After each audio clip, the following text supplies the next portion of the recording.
I don't want to brush my teeth. I don't want to take a shower. Why do I have to stop playing my video game? It's not fair. You're always picking on me. What's up, D-Learners? It's your girl, Lady D of DTalford Training Solutions, here to talk to you today about ODD, Oppositional Defiant Disorder. Now, any of us who have had children before know that our precious little babies, they like to play and interact with us. They like for us to teach them new and wonderful things. And then around the age of 2.5, our sweet little babies become terrible. Just kidding. They don't become terrible. They just want to be more autonomous and independent. They want to make decisions. So they will react in a way that makes us feel like, oh my gosh, my baby is acting terrible, which is why we call them the terrible twos. This is when a 2-year-old does not want you to do anything for them anymore. They want to do things on their own. They want to be more independent, and they want you to back up and move away. Usually between 3 and 4, parents and children work these things out. Children realize what they are allowed to resist, and parents give children a little bit of leeway. That way, the things that are the must-haves or the things that children have to do each day, they will do and comply with. Now, sometime around the age of 15, this does switch again, and for some kids, even earlier than that, as young as 12, depending on when they go through puberty, where children just want to be more autonomous and independent adults that make decisions for themselves and their own life. Again, at any given time, a child can be oppositional.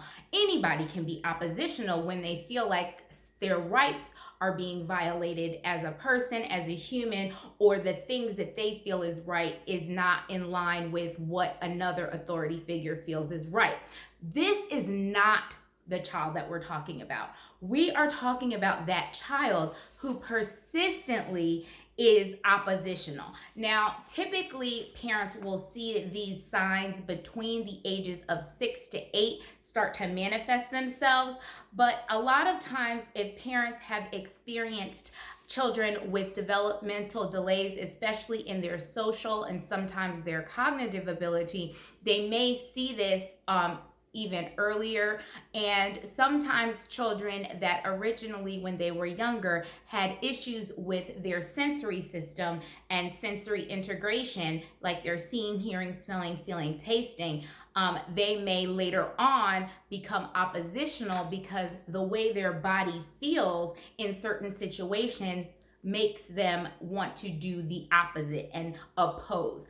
So oppositional defiant disorder, you can think of that obnoxious child. So what does that even mean? Well, think about that child that has a pattern of being hostile. They have a pattern of being disobedient. They have a pattern of being defiant. So, and they're like this toward adults and authority figures.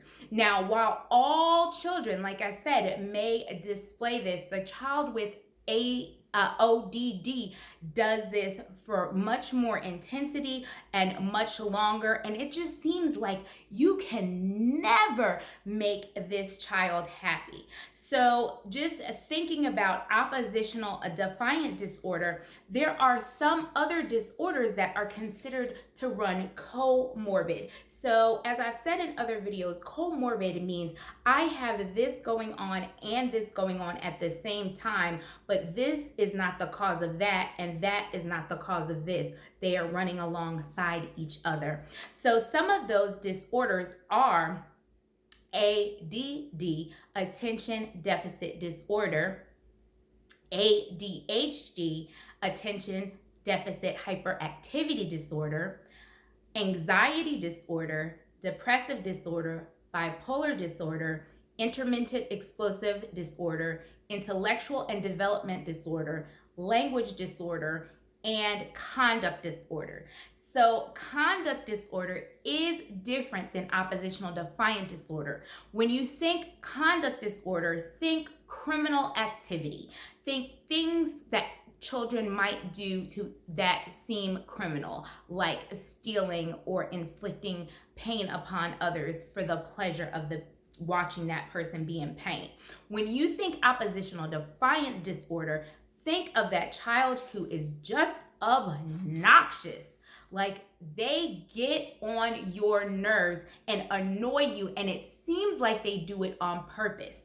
And what's interesting about it is, for this child, what's guiding their behavior is this need. Whatever they've noticed that they get from you based on how you respond to them, or how other people with authority respond to them, annoying them, that is why this child continues that, because they have that overwhelming need to be obnoxious. So what are some of the reasons why children might have oppositional defiant disorder? Well, we think that some of it is genetic and some of it is environmental. So nature and nurture. Just like with everything else, there are components to both. So typically, genetically, when children are in families that have illnesses such as mood disorders, personality disorders, and anxiety disorders, they are at a higher risk of being oppositional and defiant. And as well as children who are in environments that may be full of violence, arguments, just different forms of general discord. So say a grandmother and her daughter do not get along, and so the grandchild is experiencing that bad relationship between those two all the time. Or a husband and wife don't get along, or on the verge of divorce, or arguing all the time, then that child is experiencing it's a kind of like a trauma, and it's a response. It could be a response to that. That's not to say that every child that goes through these experiences, like violence, abuse, domestic violence, or just general unhappiness in the home, is going to end up oppositional defiant. It's usually about 1 in 16 children that are diagnosed with oppositional defiant disorder. Overall, it's estimated that 10 to 15% of children will develop oppositional defiant disorder. Typically, it is about 11% of the time in 11% of boys and 9% of girls. Now, girls are thought to display oppositional defiant disorder differently than boys are. So some studies show that by the age of 18, 70% of children previously struggling with oppositional defiant disorder showed no symptoms.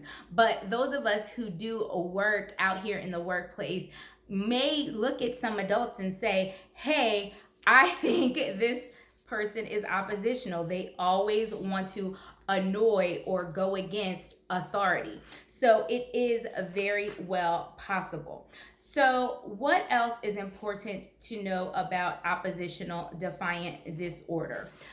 So just understanding that power struggles is their motivation.